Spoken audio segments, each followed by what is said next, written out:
my name is Kenny Forbes. I'm a lecturer at the University of West Scotland, and I've been advised about the study, and I agree to it being published and used in any data to be used in your research project. That's brilliant. Thank you very much. Would you be able to tell me where you've attended degree programmes and what they were in, please? The degree programme. The first one would have been in recent times commercial music at the University of West Scotland. I had done an HNC sound production at James Watt College, as you can know then. I think it's called West College now. The one in Greenock. And then I came into the second year in commercial music, and the second year and third year got a degree with merit, and then I went to the Popular Music Masters, the MLit at Glasgow University, and then after a year's gap I did the PhD at Glasgow, which I finished in 2015. Okay, cool stuff. So you've got experience of two separate institutions? Yes, yeah. Brilliant. So was there any difference in the way the course content was delivered to you between these institutions?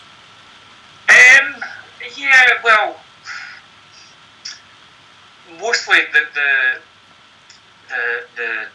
degree programme was mostly lectures. Lectures for 3-hour blocks. You might get a 2-hour lecture, some workshops. This is at UWS mainly. The masters was mainly twice weekly, 1-hour lectures, 1-hour discussions.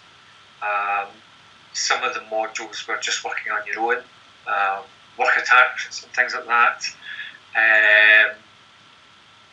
And then the PhD was all it's all research. There was no classes for the PhD. Those things I did attend were academic training. Yep. Which I just picked relevant to my needs, and attended quite a lot of them. And but there was no lectures, just like every 2 months, 3 months sometimes, a meeting with your supervisors. That was all really. Did you find much difference in the sort of digital learning environments like Moodle between the institutions? Yeah, now I'm trying to remember. I'm sure UWS used something different before Moodle. I can't remember what it was. It's called Blackboard. It was like, it was like something. Yeah, I can't remember what it was, but it wasn't as good as Moodle. And I think Glasgow had used Moodle as well. I would say that the degree programme used Moodle, or their variation of it, more so than the masters, and certainly more than the PhD. I think it's because of the nature of the class. There's more classes, more assessments within the degree, and obviously that type of platform accommodates these things, and you use them more. Cool. So would you say that you found any educational benefit from your time when you used Moodle? I wouldn't say so. I don't think my experience of using Moodle there was. I think maybe the Moodle at UWS and at Glasgow, maybe I think when they were using them, maybe the full benefits of Moodle had still to be realised and whatever. I mean, when I'm using Moodle now as a lecturer, I put up lots of stuff. I put up lots of links and media and playlists and things like that assist the learning experience. When my early experiences of Moodle were these are that's the assessments, that's the schedule, that's the student handbook. Nothing much there, Yeah. It wasn't used to its full extent, basically. Yeah. So, do you feel that the fact that it's not being exploited to its full capability, do you think that's a sort of institutional barrier, or do you feel it's more of an aptitude thing for the tutors that are producing the content? Well, it's probably a bit of both. I think it's slightly different now. I would say there is a lot more on it, but I think you can look at various modules until I think the facilities are there. I don't know if the training's there, but the facilities are there for you to make as much as Moodle as possible as such. And you'll see that, I've seen some Moodle sites from other lectures, and they're not particularly good. They're a bit messy. It's like a dog's dinner.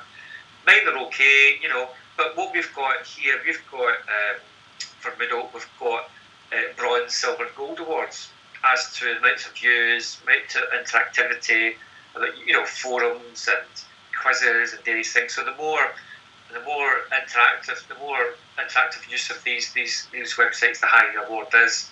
It's only the lecturer sees this, but okay, is that within the institution then? It's within the institution, yeah. No and that's problem. something you may want to look at. The gold, silver, and bronze awards for modules.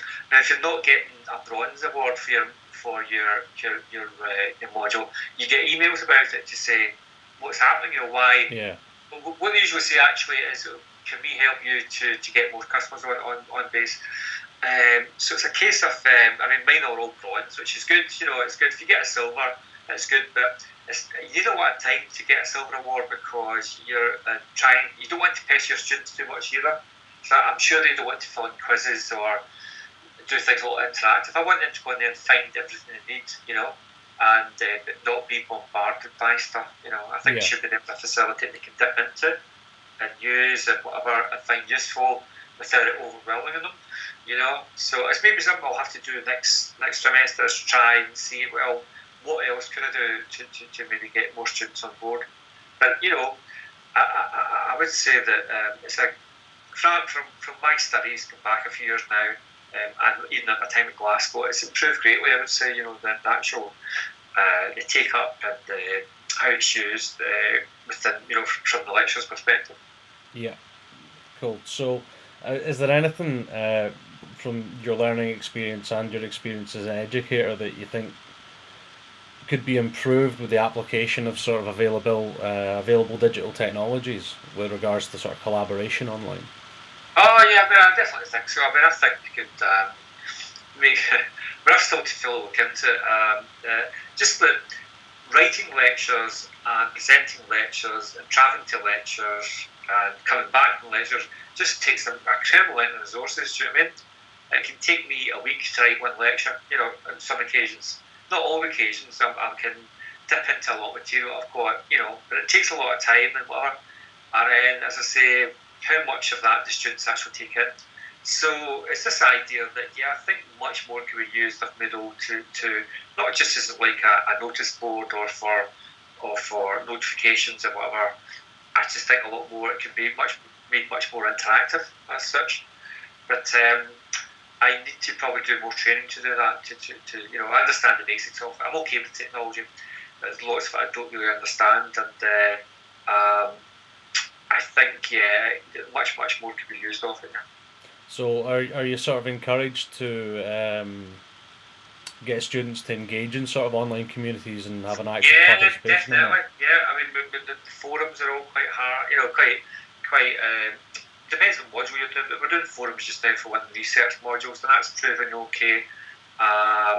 It's quite an interactive thing, so with formative feedback, we can actually, with the students' agreement, we get, we post questions and we get someone to maybe upload or to provide me with responses to an essay type assessment, and we put all the replies and all the feedback back into the forum. And people find that useful, and people don't mind actually because it's just a formative assessment, but they can actually see where somebody's done something right, what they've done wrong, with the feedback and things like that. So, and you can't do that in any other, any other platform as such.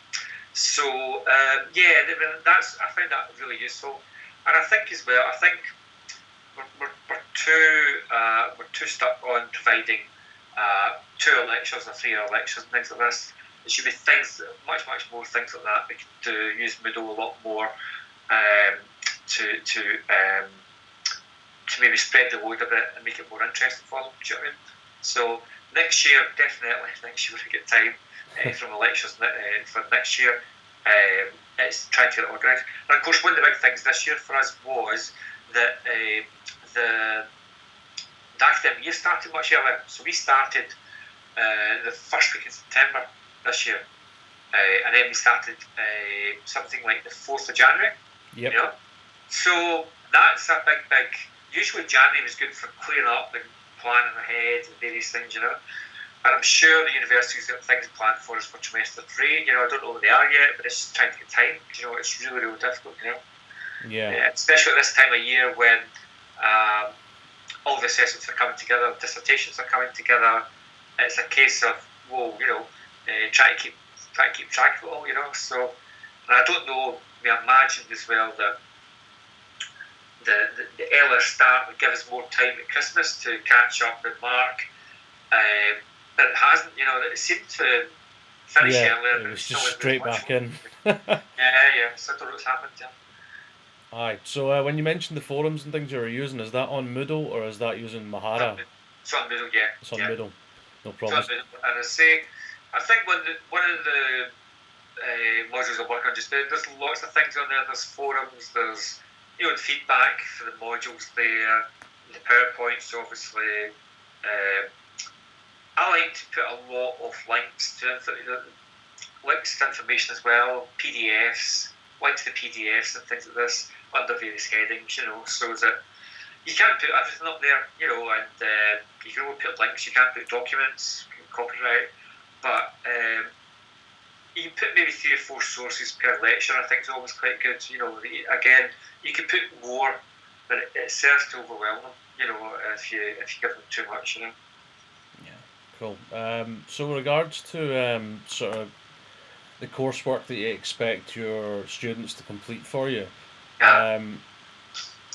do you feel that sort of doing things exclusively in sort of presentation and traditional text form? Do you think that we could move away from that and start doing other things using technology, or do you think those are still the sort of best ways to express your knowledge? Right. So are you maybe talking about some online stuff, online assessments or something like that? Well, like I said, I'm producing a video presentation for this, and I was going to do it in Touchcast, but I don't have an iPad for that, so I can't.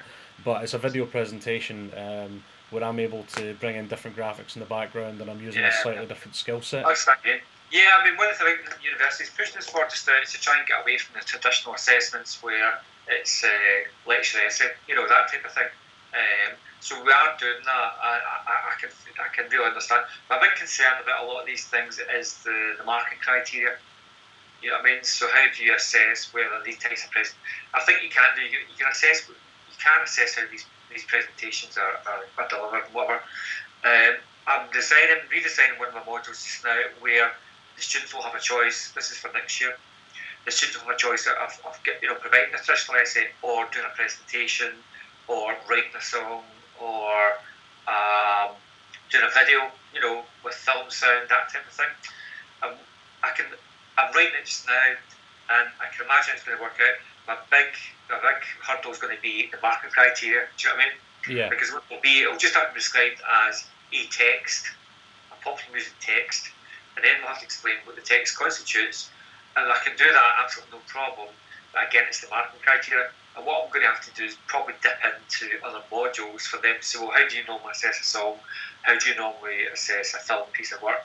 So I'm just used to the essay type assessments as such, or presentations. We do debates in some of the modules as well. So it's just getting my head around that, and it should be fairly straightforward. But you're quite right. We should be looking at lots of different ways of assessing competence. And what it is, obviously, is assessing whether or not the student has met the learning outcomes. So obviously, the learning outcomes are all about each module should have learning outcomes, maybe 3 learning outcomes, what they should be able to do by the end of the module. And we test them on that. So each, let's say there's 3 learning outcomes, you might have 2 assessments. So one assessment might cover 2 of the learning outcomes, and the other assessment might cover the third one, So it should be fairly straightforward. It's just getting my head around, for me anyway, getting my head around how to assess different things, which are probably not within my comfort zone, but I don't mind that. I think we should be doing different things like that. The university, UWS, is definitely trying to move away from all assessments being by essay, because there's complications there as well now, because Turnitin doesn't pick up everything. And who's to say that was that person that wrote it in the first place, you know what I mean? I'm assuming it is in most cases, obviously, but I can imagine cases where some students who don't seem to be doing too well in class, someone who produces fantastic essays, and you go, how did that happen, Yeah. So I don't know. So you're right, there is definitely more scope for doing that, and that's something that I would like to do. And this is where maybe Moodle could help, I know that the university were keen to push Mahara for a while, but I don't know. I think that's dying a death now. I'm not really sure. I don't hear so much about it now. For me, Mahara was not suitable for my needs because essay-based stuff, why would I need that? Creative projects, fine, but not for, theory and concept-based modules like I normally cover, So I think you can tweak Moodle to do a lot of stuff that you may be referring to, yeah. No problem. I've just got one more question. It's Yeah. mainly around the sort of business environment that students all leave, like if ones that are obviously not doing the sort of creative aspects of commercial Yes. music. Do you feel that the course should be there to prepare them to use these digital tools, or do you think that's something that they need to try and learn in their own time and adapt into their material they're producing for university? I think it's a bit of both, actually. I don't think we can compare them for everything there as such. A lot of the modules do tap into that, I think even for some of my modules, we talk about the digital environment as such, and it's looking at the big concepts as to looking at Marshall McLuhan and various things like that, how the digital environment and the consumption and production habits are changing because of the way technology makes them. It changes that behaviour. And it's this idea that as long as they're aware of that, I would say that a lot of the third year and fourth year modules, not all of them, but some of them, tap into that. This idea is about upgrading their digital skills. But then again, I think it's just the start of the process. We can only do so much within these couple of years. Technology is always changing. And it's getting this idea that they're in a digital environment and they've got to engage with it. If they don't maintain that presence or maintain that engagement with it, then they're going to lose out. So do you think the sort of move, the university's desire to move away from traditional submission formats will help that if they're producing things in digital? Definitely. Oh yeah, definitely. That's it. I think we've got to do that. I still think the traditional methods has got a place. Probably our main focus will still be on that. And I think that's got a lot to do with academic writing and doing dissertations and whatever. But saying that, next year, well, not this year coming, but the year after that, it looks as if we're going to go into a 60 credit module for the fourth year, whereas it'll be a combination of your dissertation and your creative project, right? Right. And I've got mixed feelings about that as such, but the idea is that you could do something like an art-related dissertation where you only do 10,000 words and you produce an artifact of some sort, a sculpture, an album, whatever. You produce a film, that type of thing, And it's this idea that maybe the written word will take less precedence and whatever.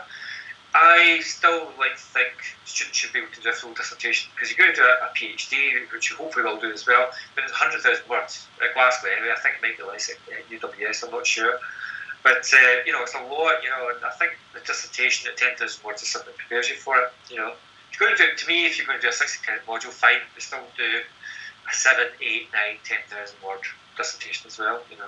But that's what they're planning, and I think it's going to be. Some parts of the school are adopting it next year, but I think the commercial music will adopt it the year after. No problem. Right, well, thank you very much for your time. You're very It's been welcome. very informative. And I'll just